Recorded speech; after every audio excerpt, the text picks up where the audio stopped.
楚王殿下，殿下，昨晚您不是说要谢恩的吗？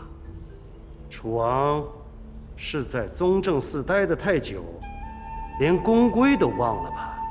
无礼，荒唐！六弟不会真在宗正寺染上什么怪疾了吧？父皇，不如让六弟先下朝歌歇息，传太医过来给看看。六弟，你身体没有什么地方觉得不舒服吗？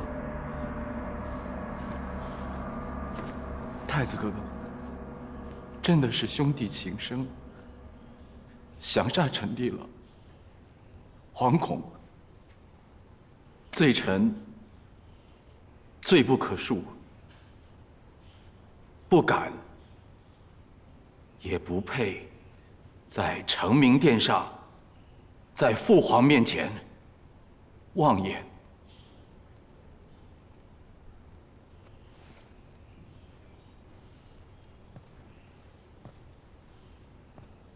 承明殿，右通广内，左达承明，济济坟典，义举群英。承明殿上能战之人，俱是天下文武英才。承明殿上能说的话，俱是关乎江山社稷、天下安危，不是给尔等上吹下捧、一唱一和、歌功颂德之地。从今以后，承明殿上妄言者，论罪当诛。楚王宁毅，朕已赦你无罪，你自当明白，不可再以罪臣自居。儿臣明白。雷霆雨露，皆是君恩。谢父皇。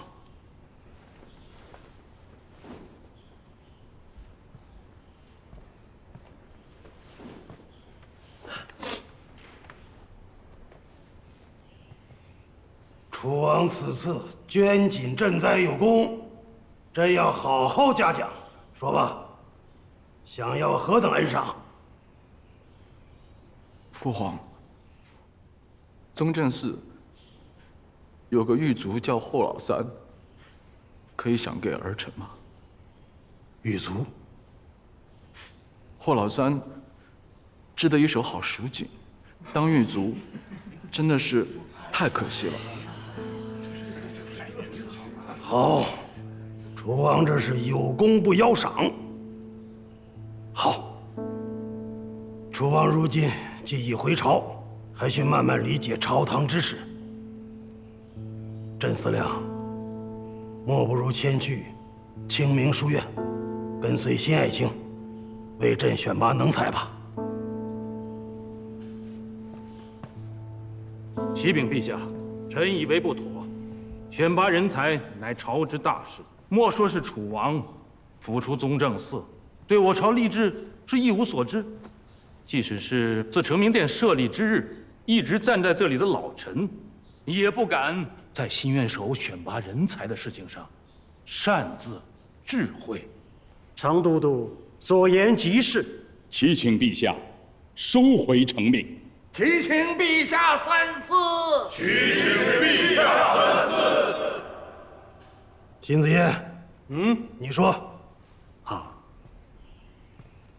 清明书院教圣贤书，授文武艺，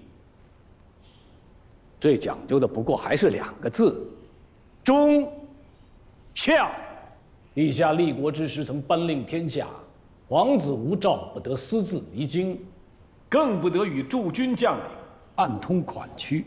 8年前，楚王曾罔顾宵禁之令，擅自离京，更与京郊虎威营指挥使袁冲私会，后又欲带兵回京，意图不明。楚王身为臣子，罔顾天子圣令，视为不忠。楚王身为皇子，罔顾陛下亲谕，视为不孝。似这种不忠不孝之人，清明书院，不敢容儿。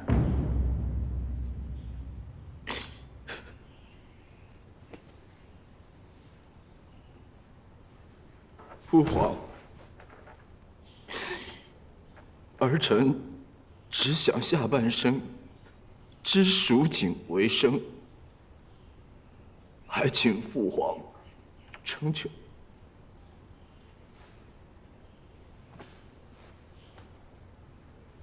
这个宁毅，你以为8年大牢就能磨软他的性子？哼！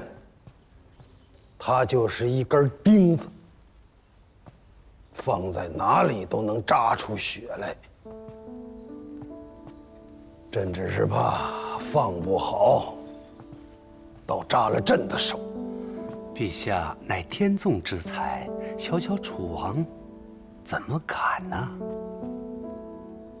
只是，陛下跟这根钉子的关系有点特殊，万一扎狠了，有人要连根拔了这根钉子。拔？他是朕的皇子，你倒是跟朕说说，当今天下，谁敢连根拔这颗钉子？谁敢对朕的皇子不利？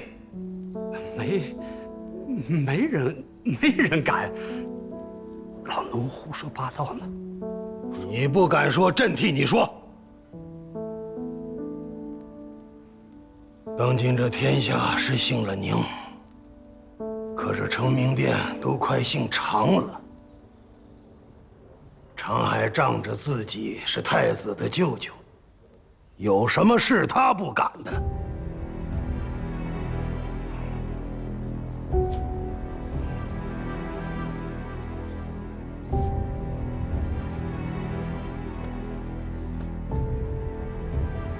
朕已经想好了护宁毅的周全法子。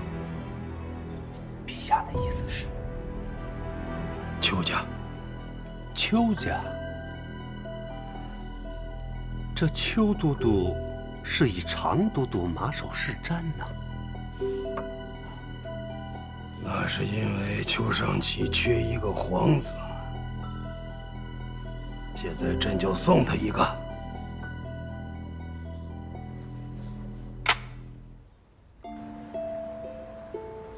皇命受天，昼后而存。楚王宁毅性温有礼，行孝有加，文武并重。亲军都督邱尚奇之女邱玉洛，少儿婉顺，品貌端庄，秀外慧中。今帝赐恩，令承眷属，以延国祚，特赐婚于楚王，则即日大婚。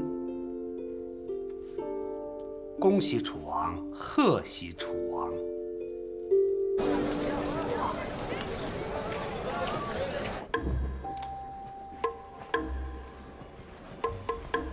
哎呦，新院首，您也在啊？哎，哈哈，陪夫人买绸布。哎，巧了，巧了，巧了。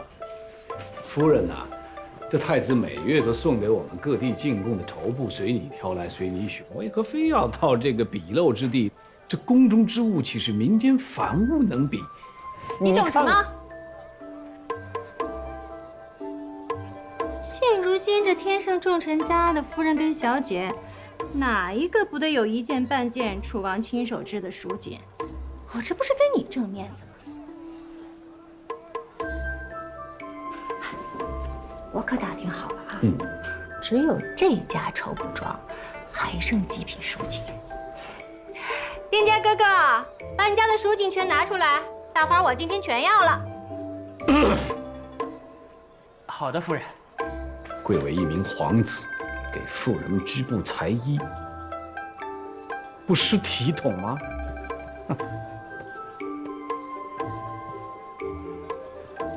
给妇人织布裁衣就有失体统，可我看你给妇人画眉，倒是挺带劲呐。普天之下，我只给夫人大花画眉，看别人不带劲。夫人，我这眉画的如何呀？远看一代远山，近看一道卧蚕，当然还是夫人自己天生丽质。哪是这个布料？让店家给你量身定做一件胡服新装。为何胡服新装呢？配你这帽子。配。配。那就听夫人的。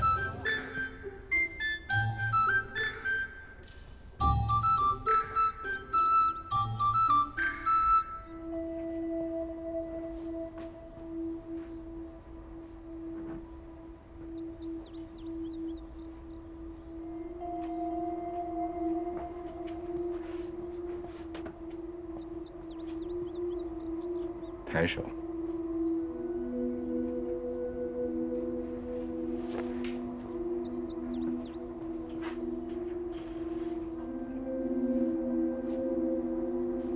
殿下该不会真的要为臣做套衣服吧？要不然呢？5日之后，还要请你亲自来试衣服。好啊，殿下和邱家小姐结亲之日，我一定穿上由殿下亲手缝制的这套衣服去讨杯喜酒吃。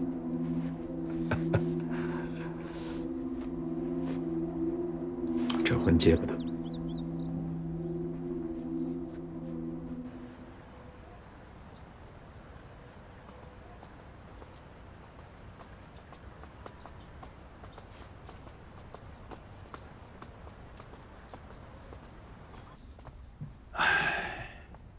这个亲啊，结不得。老爷，怎么结不得了？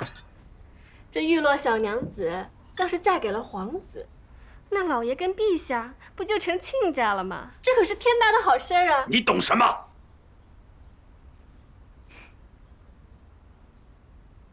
这皇子和皇子可是大不一样。有的皇子你跟了他，过不了几年，那是皇后娘娘的命，满门荣耀；有的或许不出2年，就又进了宗正寺，做回阶下囚，落得满门抄斩都说不定。这么严重啊？先出去吧。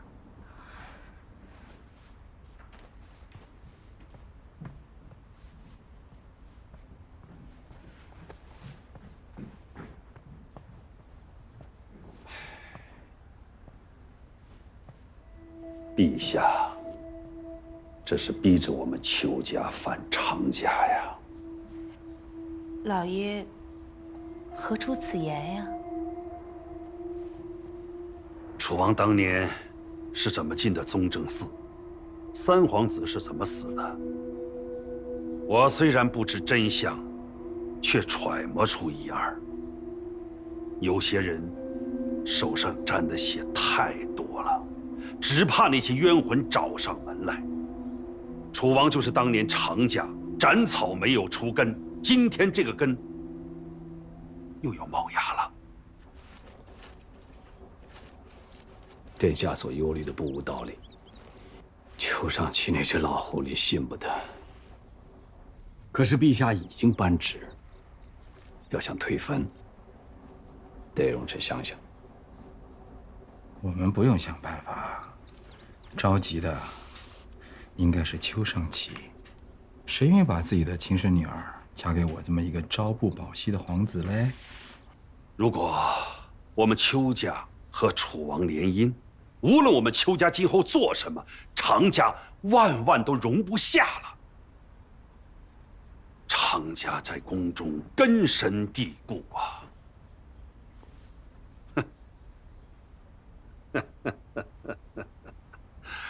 陛下真是高看了我邱尚奇，给了我一个刚出囚牢的皇子，以为就能扳倒有太子做靠山的常家。那倒也是。永金太子和常氏对殿下是如临大敌。你回宫第1日，他们就招来了宁言、宁生，共同商议如何对付你。你还是好好想想如何能活过这个春天吧。用本王一条性命，拖了所有人下黄泉，也不是不可以呀。你为何如此着急下去见你三哥呢？宁毅，我和你初见之时，正是我与宁巧诀别之日。他将你托付于我的目的，我从来没有告诉过你。8年来，我与太子虚与委蛇，布下了如此的棋局，不单单是替宁巧报仇、洗刷他的冤屈，更是为了完成他的嘱托，辅佐你成为一代明君。明君，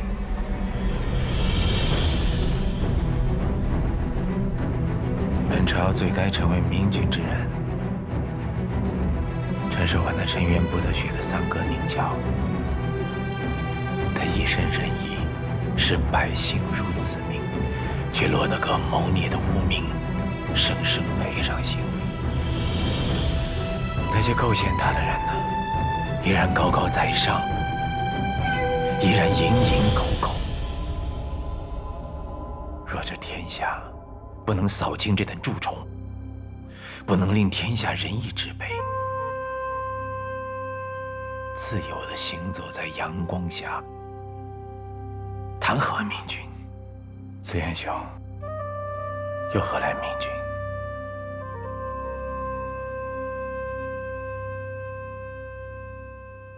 恭喜老爷！哎呀，夫人，不要再开玩笑了呀！恭喜老爷今日又喜获1000金。什么？宣旨的内官带走的庚帖是凤之薇的。啊？8年前，我没有为三哥带回来那1线生机，反而……哎，那不是你的错。8年了，我没有还他一个清白，为他报仇。我只是个无用的蠢人罢了。也罢，蠢人就应该做蠢事。那咱们就帮着他们，让有权的更有权了，让有势的更有势了。是，表面上看起来，太子、2皇子、5皇子，哪个不是胸怀宏图伟志？哪个又肯真正的伏低做小呢？他们3个人如今看上去是铁板一块，那是因为有些人觉得自己的机会还没来。如今陛下把你放出了宗正寺，尤其是昨日朝堂上的一番言语，让有心人觉得机会来了。太子之位已经动摇了，所以，对于他们是不是机会不好说。子燕兄，对于我们绝对是好的机会啊！对呀，陛下来接殿下敲打常侍和太子，可是殿下你现在无权无势，一出宗正寺便成了众矢之的。我是担心他们联起手来加害于你。所以如今陛下赐你与邱家成婚，倒不失为一条护你周全的妙计。所以我认为你倒不如顺水推舟，领旨谢恩。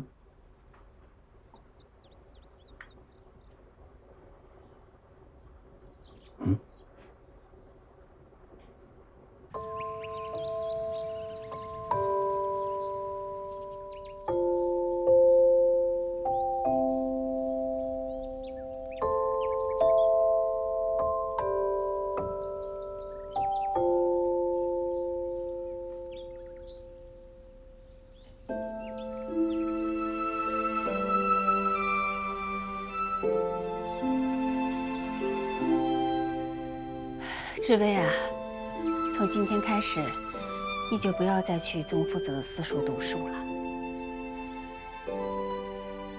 你那么喜欢读，娘呢就去求你舅父，让你在府里的女学读书，好不好？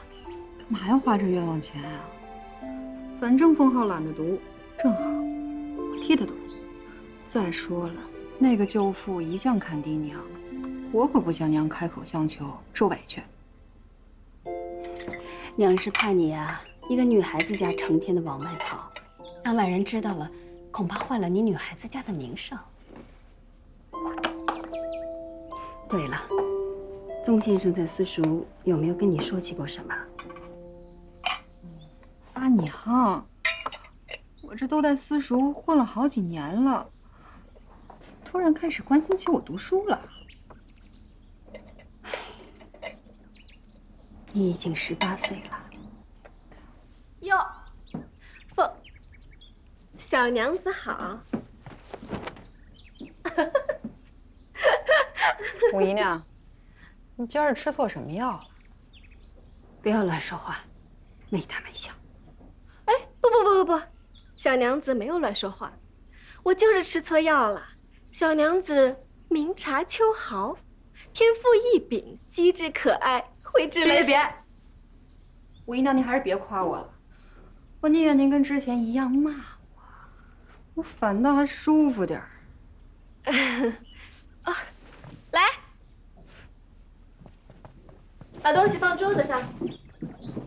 五姨娘，你这是要干什么呀？这些都是送给小娘子的礼物啊。给我的？是啊，五姨娘。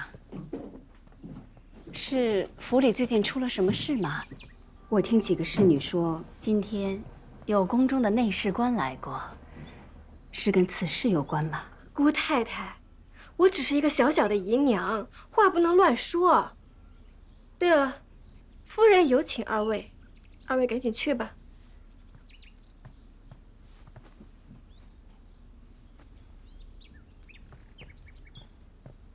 阿娘，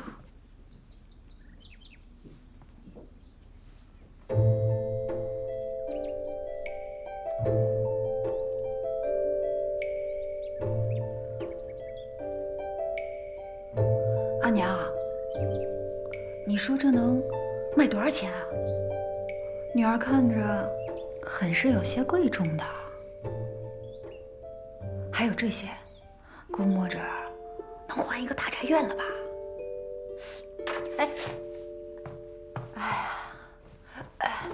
这冒手冒脚的在干什么呀？好啊，好。对啊，阿娘，女儿明白。您刚跟舅母说要再想想，其实呢，都只是缓兵之计。咱们赶紧带着封号来追大吉。你说这天大地大的，阿娘，你想去哪儿啊？胡闹！我哪儿都不想去，我就待在这儿。阿娘，你不会当真考虑舅母的话吧？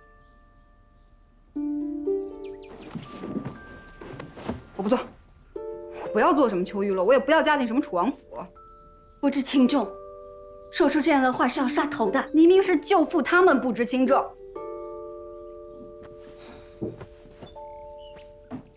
是，他们的这步棋走的确实有些惊险，不过有时候也的确只有兵行险招，才能破了这将死的棋局。